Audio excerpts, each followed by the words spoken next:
안녕하세요. 오늘은 제가 10여 년 동안, 스승을 한, 세 분 정도 제 마음에, 세 분이 아니라 달라이라마 순례가 네 분, 한 다섯 분 정도를 제 마음에 네 분은 직접 뵌 분이고, 네 분을 직접 찾아뵈면서 제 문제를 풀어가는 어떤 그런 여정이었던 것 같아요. 그래서 이제 제가 최초에 지금으로부터 한 8, 9년 전, 10년이었는지 9년이었는지는 모르는데 그 정도의 쯤에서부터 제가 이제 시작을 하게 됐는데요. 공부를 적극적으로 내가 다시 해야 되겠다라는 마음을 내서 이제 공부를 시작하기로 했는데요. 그때 이제 제가 참 그 어느 날 비가 굉장히 오는 날 제가 이제 그 무주 덕유산에 계시는 이제 큰 스님을 이제 제가 그 일찍부터 한 30대 초반부터 알고 이제 저를 참 귀히 여겨주시는 스님이 계셔서 그 스님을 뵙고 좀 한번 진솔하게 말씀드리고 싶어서 제가 가지고 있는 어떤 이 번뇌의 마음이 도대체 어떤 것인지 어떻게 풀어가야 하는지 참으로 내가 어디 생각에 꽂혀 있어 가지고 이렇게 잘못된 생각으로 지금 이렇게 제자리를 못 찾아가고 있는지 이제 편안하지 못한 이 불편한 마음을 이제 한번 최초로 이제 그 스님께 전혀 그런 내색도 안 하고 이렇게 살다가 하산한 뒤로 한 번도 그런 내색이 없이 살다가 이제 한번 제가 그렇게 한 거의 한 9년 정도인가 그때쯤에서 그때 전에 이제 제가 그 스님을 처음에 뵙기 시작한 것이 아마 저는 그 선제동자가 53 선지식을 찾아 나서듯이 저도 제 문제를 해결하기 위해서 저도 그 선지식을 찾아 나가게 된 것 같아요. 가만히 지금 와 살펴보면 그 큰 스님을 찾아서 이제 여기 이제 제가 있는 곳에서 1시간 반 정도 운전을 하고 가서 그 덕유산 절 중턱에다가 이제 그 일주문 밖에다 세워두고 악수같이 비가 오는데 제가 그 비를 맞고 걸어 올라가고 싶은 심정이 있었어요. 그래서 이제 그냥 차에서 내려서 우산도 안 쓰고 그때 이제 그 답답한 마음이 아마 저를 그렇게 하게 했을 것 같아요. 그래서 이제 그 일주문에서 거기까지도 거의 한 1km는 되는데 억수같이 쏟아지는 비를 제가 그냥 온몸으로 맞으면서 그 큰 스님께 미리 전화는 드렸기 때문에 이제 그리고 젖은 온 몸에 이제 그 젖은 몸으로 이제 그 큰 스님 방 앞에 이제 가서 스님하고 부르려고 하니까 벌써 스님은 벌써 아시고 그 마루 문을 이렇게 열어 놓으시고는 제가 온몸이 다 머리서부터 다 젖은 걸 보시고 큰 스님들은 다 아세요. 목소리를 알았나 봐요. 제가 어떤 뭔가를 그 마음에 답답한 마음을 가지고 제가 오고 있구나 하는 걸 알으셨는지 이렇게 멀끔히 보시더니 이제 이미 손에 마른 수건을 하나 큰 걸 가지고 계시면서 이것으로 네 옷에 젖은 물기를 닦고 방으로 들어오느라 그러셨어요. 근데 저는 그때 저는 제가 그렇게 제 문제를 해결하지 못하고 몸에 답답한 마음을 가지고 행복하게 살지 못하는 것에 대한 내 자책이 굉장히 컸었거든요. 그래서 제가 대뜸 하는 말이 스님 저는 죄인입니다. 저는 스님 방에 들어갈 자격도 없습니다. 저는 이 마루에서 스님께 예를 올리겠습니다. 그러면서 이제 마루에서 제가 삼배를 올리고 그냥 앉으니까 스님도 제 뜻이 완고함을 보시고는 당신도 이렇게 좀 아주 멀찍이 이제 앉으시더라고요. 거기서 대뜸 하는 말이 저도 이제 그 한마디를 했죠. 정말 스님, 저는 마음이 너무 불편하고 힘들어서 살기가 참 힘듭니다. 이 말씀을 올렸어요. 그랬더니 스님이 딱 조금 계시더니 하시는 말씀이, 스님이 번쩍 일어나시더라고요. 번쩍 일어나시면서 딱 마룻바닥에다가 이제 공자를 이제 딱 쓰시면서 너 이 공의 뜻을 아느냐 그러면서 저는 이제 거기서 굉장히 전혀 뭐 공의 뜻을 그때는 뭐 확실히 감을 잡고 있지 못하는 형편이라 저는 이제 탁 막혔죠. 그러면서 이 공 속에 들어가면 모든 것이 타버리고 죄도 안 남는 법인데 네가 여태 그 공의 뜻을 모르고 이렇게 헤매고 있느냐 이러시는 거예요. 그래서 거기에서 참 제가 한데 이제 얻어맞은 느낌이죠. 이제 스님은 제가 그게 어렸을 때 승려로 이렇게 살았던 것을 다 아시는 분이기 때문에 정말 이제 들킨 거죠. 저는 들키러 갔는지도 몰라요. 왜냐하면 내가 너무 아닌 척하고 나는 참 행복하게 잘 살고 있습니다. 도반 스님들을 만나도 공양 식사 대접도 하고 차 대접도 하면서 저는 꾸준히 내가 행복한 척을 했던 것 같아요. 근데 제 마음속에는 뭔가가 이게 문제가 풀리지 않고 불편함이 좀 있었어요. 내가 어제 동영상 올린 것에도 말씀드렸듯이 저의 어떤 전생부터 내려오는 저의 그게 업이었었는지 모르겠어요. 엄마의 쌀을 퍼다가 밥을 해먹는 것이 불편해서 할머니 절에 가서 엄마 가, 나는 거기서 편안함을 느끼고 나는 여기서 살게 하고 살았던 것이 이제 출가의 동기로 이어졌었던 것이었는데, 이제 그 불편함이 계속 이제 그 절에서는 없다가 정말 또 다시 가족으로 묶이니까 내 무능함이 이렇게 자꾸 그게 바로 이제 아상인 것이죠. 아상. 결국에는 근본적인 건 상이에요. 내가 뭔가 누구한테 이렇게 역할을 하지 못하고 나는 가장 작은 역할로 이렇게 무의도식하고 이제 이렇게 남이 수고롭게 한 것을 가지고 나는 이렇게 편하게 밥을 먹고 산다는 것이 저한테는 불편함이었어요.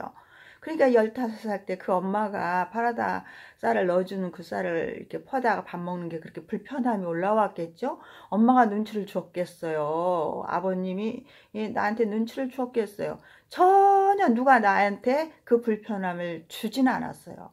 제 스스로 그게 참 그 어린 나이에 그런 마음을 한 생각 올라왔다라는 것은 제가 전생부터 익힌 습이다라고 저는 이제 지금에 와서 생각하면은 그런 생각이 들어요. 그런데 이제 또 그때만 해도 이 스님한테, 큰 스님한테 가서 그 말씀을 물을 때도 저는 그게 그 엄마의 쌀로 밥을 해먹는 게 불편해서 절에서 왔었다라는 그것을 제가 정리를 못했던 것 같아요. 그러니까 왜 이렇게 불편하지? 왜 이렇게 사는 게 조금 불편하고 왜 이렇게 편안하질 않지?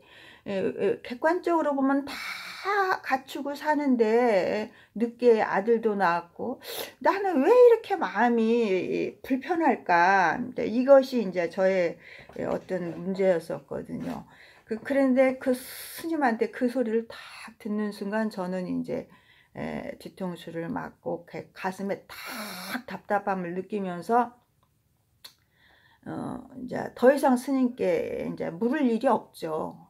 네가 여태까지 공을의 뜻을 체득하지 못했단 말이냐 이러시면서 저에게 화두처럼 던지신 그 말씀이 저의 가슴을 때렸죠.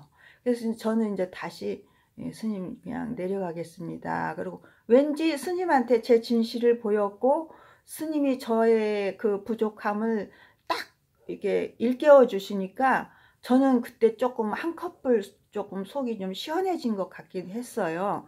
그래서 이제 그때부터 이제 제가 좀 이게 벗어나기 시작한 것 같아요. 출발하기 시작한 것 같아요. 마음 공부를 들어가는 입구에 이제 이렇게 문턱에 다가간 것 같아요. 그래서 또 다시 또 이제 저기 비가 좀 아직도 이렇게 개지 않고 있었기 때문에 이제 우산을 받고 이제 스님 우산을 주시길래 우산을 받고 다시 내려와서 이제 집으로 온 적이 있었습니다. 그러고는 이제 또 그러고 나서 이제 또 한 번은 이제 그렇게 그 후로 또 한 1년인가를 이제 살아도 확연히 내 문제를 이제 보지 못했죠. 그 말씀에도 이제 얻어맞은 건 얻어맞았지만 이제 그 문제를 풀지 못했어요.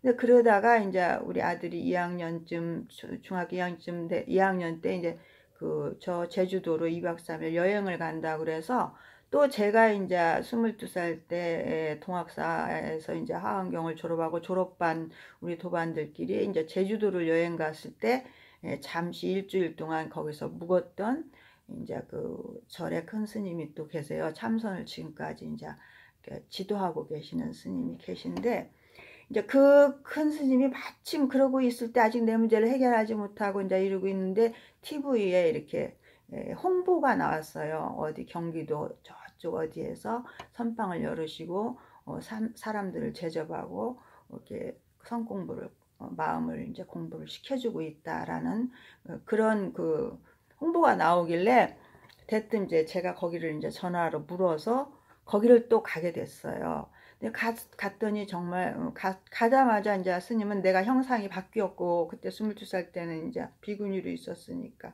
그리고 뭐 너무 한 20 몇 년이 흐른 다음에 스님을 뵈니까 한 25년인가 하여튼 그 뒤로 흘렀으니까 그러고 뵀지 모습도 바뀌었지 나이도 먹어 보였지 그랬는데도 불구하고 스님이 저의 모습을 약간 이렇게 보면서 어디 보자 좀 누구더라 이러시고 감을 못 잡으시고 바로 못 알아보시죠. 당연히. 그래서 제가 먼저 얼른 누구 그때 누구였노라고 이렇게 저를 딱 밝히니까 그때 딱 알아보셔요. 왜냐면 그때도 제가 제일 막내였고 일주일 동안 있으면서 한라산 올라다니고 뭐 제주도 여행 다니고 하면서 제가 굉장히 스님한테 귀염을 받았던 그런 기억이 있거든요. 그래가지고는 이제 스님한테 또 이제 차를 마시러 들어오라고 해서 이제 대뜸 들어가서 차를 마시면서 스님한테 또 제가 그렇게 말씀을 아직도 풀리지 못하는데 마음에 품고 있는 마음을 이제 불편한 마음을 말씀드리니까 스님이 대뜸 또 하시는 말씀이 네가 품는 마음이 있구나. 네가 품고 있구나. 마음을 품고 있구나. 이 말씀을 또 하시는 거예요. 근데 저도 거기서 눈물이 많이 나더라고요. 내가 정말 마음에 뭔가 두고 품고 있다라는 그 말이 참 오랜만에 들어보는 소리고 전혀 듣지 못했던 소리인데 그게 탁 와닿더라고요. 내가 감정을 품고 있고 내가 뭔가 생각을 품고 있고 이래서 내가 이렇게 답답하고 힘들었구나. 이렇게까지만 제가 저를 이해한 거죠. 그래서 이제 거기서 내쳐 이제 막 7일간 그게 하는 저기였는데 프로그램이었는데 단식하면서 이제 선법문 들으면서 하는 프로그램이었는데 그걸 참 이제 신나게 했죠. 믿을 만한 옛날에 봤던 스님을 만나니까 믿음이 갔고 네가 품고 있구나 하는 그 한마디에 이제 정말 또 나의 진솔함을 또 스님한테 보였고 스님도 또 나의 진솔함을 보시고 또 나의 뭔가 내 병을 아시고 이렇게 딱 처방 병을 딱 알아보시고 말씀하시는 것이 굉장히 저는 통쾌했죠. 그래서 이제 그럼 이 김에 내가 여기서 스님의 지도에 따라 단식도 하고 선법문도 실컷 듣고 좀 살아보자. 남편도 퇴직해서 집에 와 있으니까 아들이 돌아와도 이제 아들을 케어할 수 있으니까 이제는 뭐 중학교 아들이 2학년쯤 되니까 저도 15살에 절에 가서 부모를 떨어졌기 때문에 이제까지 내가 한 번도 떼어놓지 않고 15살까지 길러줬으니까 우리 아들도 이제부터는 아빠가 옆에 있으니까 아빠가 남자 대 남자로 이제부터는 아빠가 필요한 시기다 이렇게 저는 이제 생각하고 이제 아들은 아빠한테 맡기기로 하고 저는 그때부터 적극적으로 내 마음에 그동안에 하산에서 불편함을 느꼈던 마음을 내가 해결해 보리라 하는 마음을 먹고 거기 남아서 이제 스님 지도에 따라서 했더니 일주일을 너무너무 단식 잘하고 하니까 스님이 계속 하시라고 하라고 21일은 해야 이게 체질도 바뀌고 이제 마음도 바뀐다 하라고 해서 제가 거기서 또 22일 동안 단식을 하면서 일주일에 한 번씩 집에 와서 좀 있다가 또 주말에면 토요일 일요일 또 2박 3일은 또 거기 가서 또 있고 이렇게 하면서 21일을 제가 3주를 채워서 이제 있은 적 있어요. 근데 그때 스님이 이제 칠판에다가 법문을 하실 때 그림을 그려서 이렇게 법문을 하시는데 깨달은 사람은 과거를 살지 미래를 살지 않는다라는 말씀을 하셨어요. 거슬러 올라가면서 이렇게 과거를 산다. 근데 그때 참 그 말씀이 다른 법문도 다 많이 했는데 다른 법문은 이제 좀 이렇게 와닿고 이렇게 이해하기가 좋았는데 그 법문이 또 나 가슴에 탁 와닿았어요. 그게 이해가 안 돼야 와닿거든요. 확 이해가 안 닿아야 와닿아요. 이해가 안 닿으니까 어째서 깨달은 사람은 과거를 산다는 것이지? 이제 이렇게 딱 의심이 온 거예요. 그렇게 의심이 딱 오고 나서부터 이제 제가 그걸 이제 은연중의 화두처럼 또 듣고 또 우리 큰 스님이 먼저 만난 우리 덕유산의 큰 스님이 또 주신 공을 너는 아느냐, 공 속에 들어가면 모든 것이 다 타버린다. 근데 저는 그때 이제 마음에 대한 감도 못 잡을 때니까 그것과 이제 두 스승을 이제 만난 것이죠. 이제 그러면서 이제 한 2년을 지냈을까 지냈는데 이제 그 다음에는 이제 제가 그래도 뿌리가 안 뽑히는 거예요. 해결이 확 안 돼. 그래서 이제 그때에서 이제 제가 보두가야를 가기로 이제 마음을 먹죠. 한국에서만큼은 이제 더 이상은 내가 이제 단식도 하고 별걸 다 해봐도 시간만 가지 한 2년 시간만 가지 내 문제를 해결 못하고 이렇게 계속 방황하고 계속 이렇게 허송세월을 하는 것은 바람직하지 못하다. 그럼 내가 나하고 인연 있는 사람들이 없는 그런 환경이 낯선 곳 아주 나를 그냥 어디 겐지스강에 던지듯이 그 인도 성지를 가서 부처님의 그 성지에서 한번 내 몸을 던지고 한번 살아봐야지 하고 이제 보두가야를 이제 갔죠.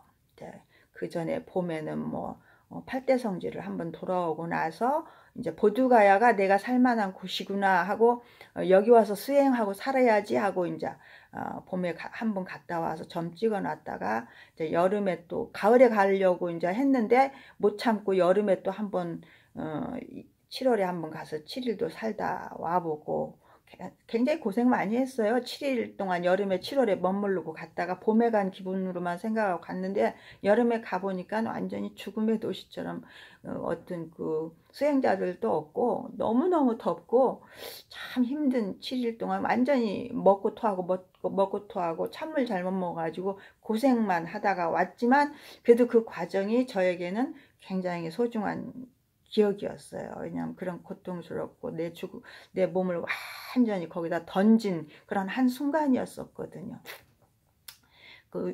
그러고 나서 이제 겨울에 들어가서 이제 11월, 12월, 1월 75일을 살면서는 이제 우연히 이제 또 서울에 또 포교당을 하고 계시는 선지도를 하고 계신 이제 그 큰 스님이 한 분 계시는데 외국에서도 오래 선지도하고 나오셨다는 그 스님의 이제 동영상이 유튜브에 항상 법문이 올라오시는 것을 제가 우연히 이제 보고는 그 스님의 법문을 보드가에서는 이제 오체투지 500배하고 들어와서는 저녁 먹고 나서는 이제 그 와이파이가 내 방에서는 이제 작은 방이고 좀 싼 방이라 안 터지니까 항상 저녁에는 로비에 내려와서 1시간씩 아니면 뭐 2타임이든지 그 스님이 그동안에 올려놓은 동영상을 2014년도 13년도 14년도 것을 꾸준히 제가 이제 선법문을 들었어요. 그런데 거기서 이제 그 스님은 그 제목이 번뇌는 자성을 만날 때 사라진다. 이 법문이 그 제목이 너무 마음에 들어서 들어보니까 굉장히 와닿았었고, 또 이제 번뇌 있는 곳에 부처가 있다. 이런 그 제목들이 참 심플하게 올라와져 있으면서 마음에 탁 와닿았어요. 그때는 제가 그 느낌을 몰랐었거든요. 번뇌 있는 곳에 부처가 있다. 그것은 뭐 너무나 많이 들어온 얘기거든요. 번뇌는 자성. 그런데 조금 약간 번뇌는 자성을 만날 때라야 사라진다. 이렇게 좀 이렇게 풀어서 한국말로 한 이런 말들이 제 가슴에 좀 와닿더라고요.